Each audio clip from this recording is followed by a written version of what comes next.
Wow. Cheer. Sometimes it's more than I. Yes. Wow. তো finally Ajman Russo পরিচালিত রকস্টারের প্রথম teaser চলে এসছে। হ্যাঁ, প্রথম কেন বললাম, কারণ অবশ্যই দ্বিতীয় টিজারও কিন্তু আসতে চলেছে, এমনটাই আভাস দিয়েছেন প্রোডাকশন হাউস থেকে। এই যে টিজারটা রিলিজ করা হয়েছে এর শেষে কিন্তু লিখে দেওয়া হয়েছে এর পরে এর সেকেন্ড টিজারও আসবে। তো অবশ্যই তো কিন্তু আমরা কথা বলবো ফার্স্ট টিজারটা নিয়ে। কেমন লাগলো এই রকস্টার মুভির প্রথম ভিডিও টিজার?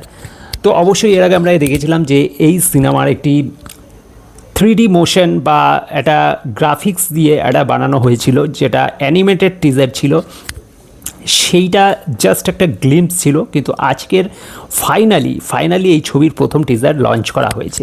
তো প্রথমেই বলে রাখি, এখানে সাকিব খানকে কিন্তু অনেকগুলো লুকে দেখতে পাচ্ছি আমরা, আলাদা আলাদা ভিন্ন ক্যারেক্টার দেখতে পাচ্ছি, যেটা অবশ্যই একটা কিন্তু এই ছবির স্পেশাল চমক বা ইউএসপি বলতে পারো।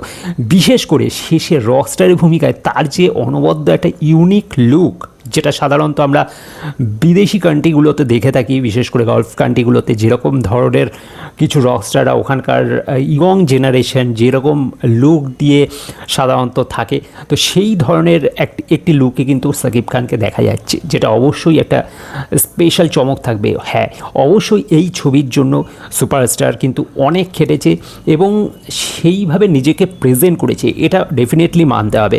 এর পাশাপাশি অনেকগুলো লুকে তাকে দেখা যাচ্ছে, ছবিতে আমরা তাকে দেখছি। তো এখানে একটা জায়গায় বেশ ইন্টারেস্টিং লেগেছে, যেখানে বলছে হু ইজ আগুন, অর্থাৎ এখানে সাকিব খানের নাম আগুন হতে চলেছে এবং সে যখন মানে পা রাখে ওই সিঁড়ির মতো স্টেজে উঠে যায় এবং যেখান থেকে ওই যে গানটা বেরিয়েছে, আমাকে উড়িয়ে দাও আমাকে ভাসিয়ে দাও, সেই গানটা আমরা শুনতে পারি।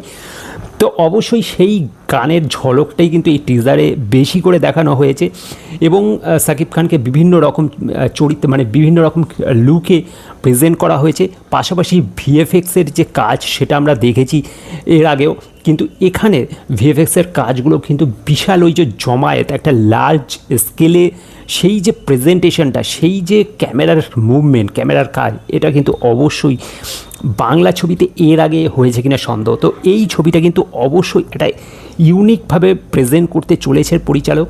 এরকম ধরনের বাংলা ছবিতে কাজ খুব কমই দেখা যায়, টিজারটা দেখে অন্তত সেটাই মনে হচ্ছে। তো অবশ্যই এই সিনেমা নিয়ে মানুষের এক্সাইটমেন্টের কিন্তু কারণ আছে, এর হাইপ কিন্তু দিন দিন আরও বাড়বে, কারণ যেভাবে প্রেজেন্টেশন করা হয়েছে টিজারটাকে, আশা করা যাচ্ছে এই সিনেমা কিন্তু একটা অন্য লেভেলে যেতে চলেছে এবং বাংলার লেভেলের মাত্রাটাকে কিন্তু বাড়িয়ে দেবে। সেই কারণে এই ছবির হাইপ কিন্তু বাড়াটা স্বাভাবিক।